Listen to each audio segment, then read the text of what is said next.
Shalom, Ibu, Bapak, Saudari-saudara yang dikasihi Tuhan.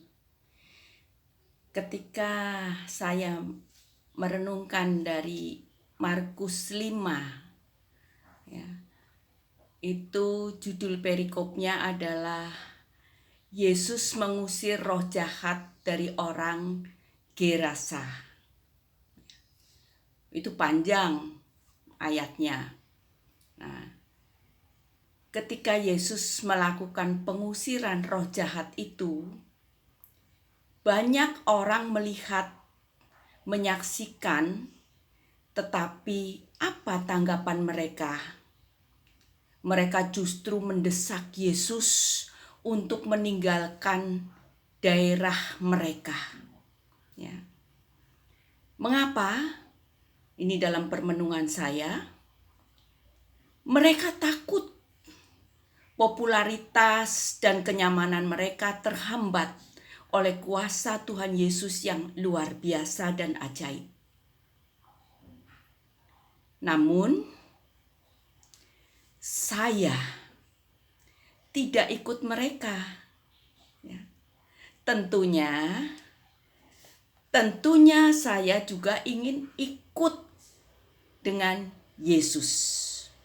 Nggak ikut mereka. Saya ingin ikut dengan Yesus. Tetapi apa jawab Yesus? Ternyata dia tidak berkenan saya mengikuti dia. Saya ikut dengannya, dia tidak berkenan. Nah, dalam permenungan saya tahu, saya yakin dan percaya karena Yesus mengetahui bahwa mata saya masih jelalatan ke sana kemari, ya. Pikiran dan hati saya juga masih gampang tergoyah oleh kenikmatan dunia.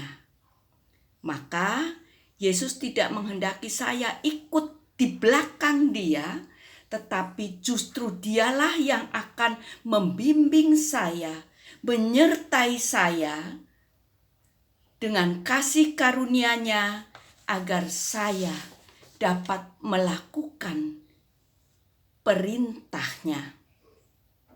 Itulah permenungan saya, terlebih ketika saya membaca ayat yang ke-19 dari Markus 5 itu.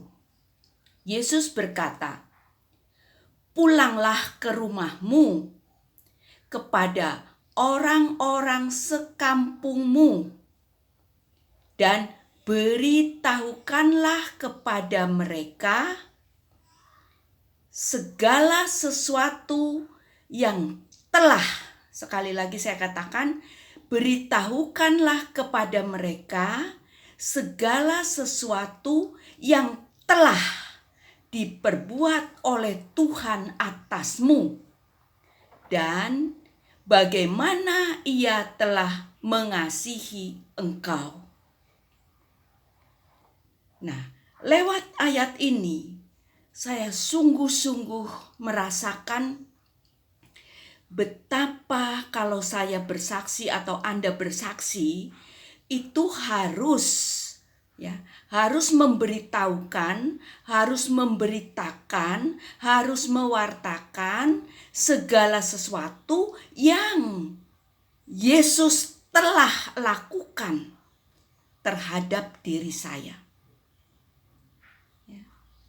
Nah, saat itu pula saya harus menyadari bahwa apa yang Yesus lakukan terhadap diri saya itu adalah semata-mata karena Dia, Tuhan, telah mengasihi saya. Jadi kalau belum terjadi, ya jangan bersaksi. Jangan membuat cerita karangan seperti novel, cerpen, atau sinetron, ya. Sekali lagi, bersaksi adalah memberitakan, memberitahu segala sesuatu yang telah diperbuat. Sekali lagi, yang telah diperbuat oleh Tuhan atasmu. Ya. Nah, di ayat yang ke-19 ini jelas Yesus mengarahkan kepada saya, pulanglah ke kampungmu, belajarlah di kampungmu dulu, ya, lingkup yang kecil dulu. Karena lewat kesaksian, lewat berita yang saya bawa, banyak orang yang juga tidak percaya, bahkan mungkin mencibir. Ya. Nah, di situ saya digodok, saya diajar, saya diberi kekuatan supaya apapun yang saya alami, tetap saya mau bersaksi sesuai dengan apa yang telah Tuhan buat bagi saya. Nah, menurut saya, kesaksian itu selalu berhasil karena ada yang bertanya, ada yang bertanya kepada saya, kok Bu Eva kalau bersaksi selalu Tuhan melakukan ya, selalu Tuhan memberikan jalan keluar yang enak, katanya.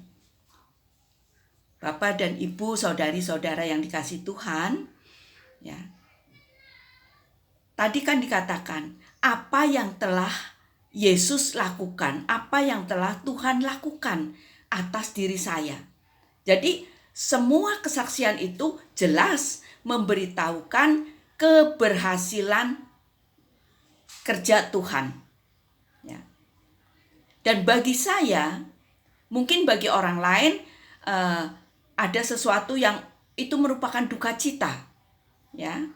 Tetapi bagi saya pribadi, karena itu Tuhan yang melakukan, itu adalah tetap keberhasilan Tuhan. Tuhan selalu berhasil dalam segala hal. Ya, menurut saya seperti itu. Jadi sekali lagi, kalau mewartakan, kalau bersaksi itu adalah keberhasilan Tuhan. Baik orang mau percaya atau tidak percaya, itu bukan urusan saya. Tapi yang saya wartakan sekali lagi adalah keberhasilan Tuhan. Sebagai contoh, kalau tidak melakukan atau memberitakan apa yang Tuhan lakukan, ya, sebagai contoh, ada seseorang, Tuhan belum melakukan apa-apa terhadap dia, tetapi dia mau bersaksi. Ya. Itu terjadinya puluhan tahun yang lalu. Di dalam suatu pertemuan, ada sharing kelompok, ya. Di dalam sharing kelompok itu terdiri dari 5 orang. Ya. Ada 2 frater, 1 suster, dan 2 ibu. Saya anggap yang mau bersaksi itu adalah Ibu A, ya, yang dalam kelompok itu. Nah, Ibu A ini datang kepada saya waktu itu.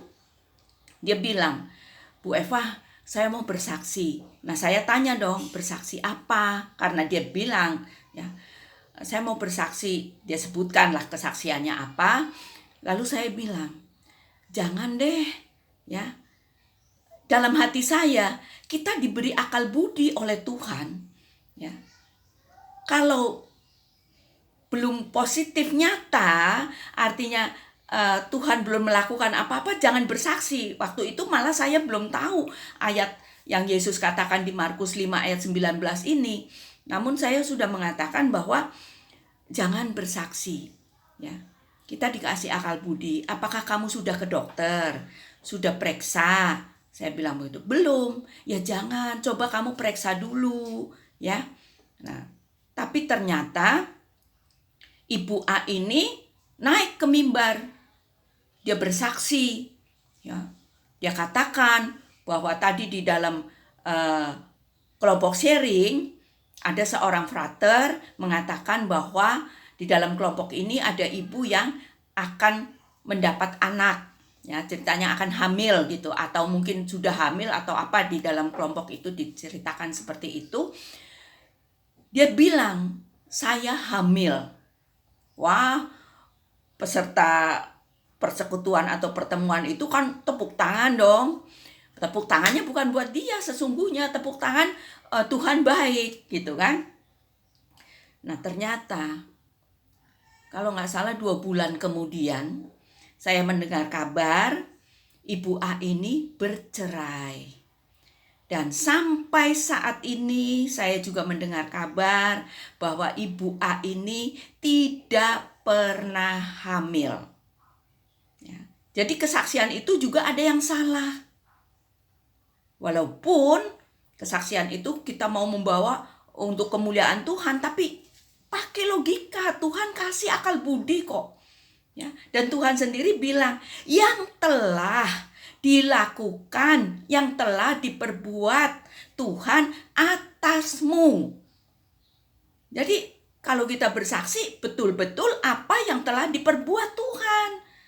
Sabarlah sedikit, ya. Kalau Tuhan belum melakukan apa-apa, ya tetap kita berharap, kita berdoa, apapun yang kita harapkan, seandainya tidak dijawab-jawab, ya sudah, kita sabar. Sebagai orang beriman, harusnya tetap berharap kepada belas kasih Tuhan. Justru jangan protes, jangan marah sama Tuhan. Ya, itu menurut permenungan saya. Jadi kalau bersaksi, sungguh-sungguh apa yang Tuhan telah berikan atau apa yang Tuhan telah perbuat atas diri saya. Ya. Sekali lagi, jangan mengarang cerita sendiri. Tidak akan membawa apa-apa buat orang lain. Ya. Sekalipun mungkin ceritanya begitu bagus, begitu menyentuh, bisa bikin orang nangis. Tapi kalau bukan berasal dari Tuhan, ya sekedar cerita. Ya, saya juga sering misalnya nonton sinetron, ceritanya sedih juga ikut nangis. Tetapi ya sudah, selesai begitu. Ya. Maka kesaksian adalah bisa membawa orang kepada iman, bisa membawa orang kepada pertobatan, bisa membawa orang kepada lebih mengasihi Allah daripada diri sendiri. Ya. Sekali lagi, Tuhan akan memberkati kita semua kalau kita melakukan, kita mengerjakan sesuai dengan apa yang Tuhan kehendaki. Tuhan Yesus mengasihi kita semua, dimanapun Anda berada, siapapun Anda, keluarga Anda, saudara-saudara Anda, dan juga pekerjaan Anda, kesehatan Anda. Tuhan Yesus memberkati. Dalam nama Bapa dan Putra dan Roh Kudus. Amin.